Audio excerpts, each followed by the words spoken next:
Yuk selangkah, yuk ke atas, yuk selangkah. Ke depan sikit, ke bawah sikit lagi.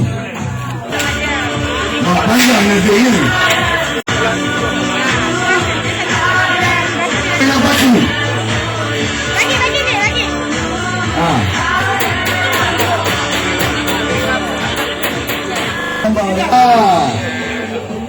Tunjuk.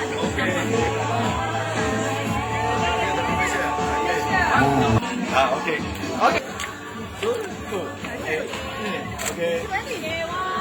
Semua hadirin boleh mula.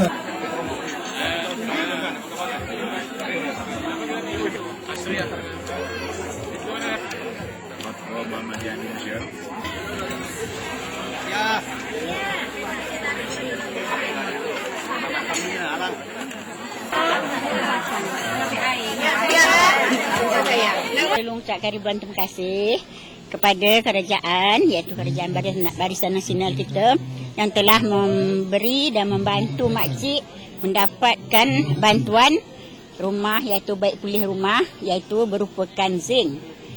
Sebanyak separuh rumah makcik dapat.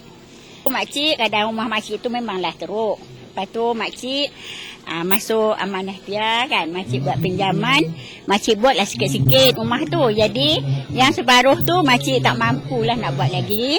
Lepas tu makcik mohonlah bantuan daripada pihak kerajaan.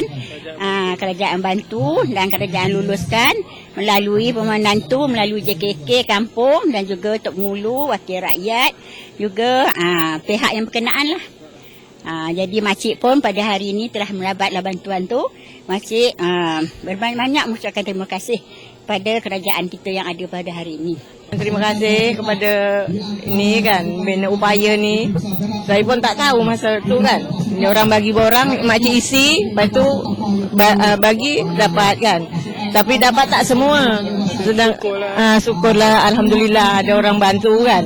Jadi makcik sangat terima kasih. So sebelah saya ni saudara Safran selaku ketua kampung Batu Masjid, ya, merupakan ketua dalam JKK dan program gotong royong. Dan saya juga ucap syabas tahniahlah kepada saudara Safran melalui peruntukan RM50,000 daripada Yayasan Bina Upaya yang telah pun diluluskan. Mereka telah berpakat bersama-sama dalam barisan kuasa, mereka jalankan kerja-kerja secara gotong royong.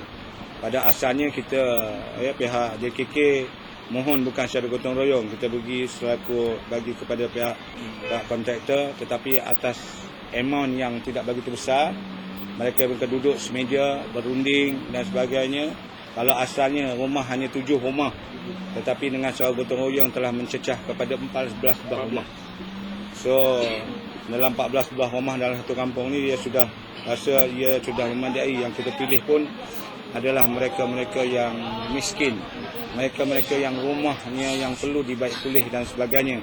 Walaupun amount setiap rumah antara RM2,000, RM3,000, RM4,000 dan sebagainya, tetapi dengan sumbangan sedemikian rakyat dapat menikmati sebahagian daripada kemudahan yang sedia. Dan gotong royong inilah saya rasa cara yang terbaik khususnya yang dilaksanakan. Begitu juga dengan peruntukan RM250,000 di bawah 1MBD yang telah diberi kepada Dewan Undangan Negeri Air Pening. Kita lakukan benda yang sama. Kita buat secara gotong royong.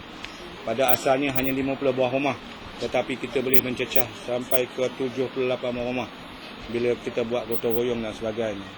Dengan adanya gotong royong ini, ia juga adalah penyumbang kepada aktiviti JKK. Kalau selama ini JKK agak kurang dalam melaksanakan kerja-kerja aktiviti kemasyarakatan, tetapi dengan gotong royong mereka lebih mengadakan aktiviti kemasyarakatan untuk mendekati rakyat. Kalau wakil rakyat mendekati rakyat dan JKK sebagai ketua kampung juga mendekati rakyat, sudah pasti bahawa rakyat dihargai dalam soalan.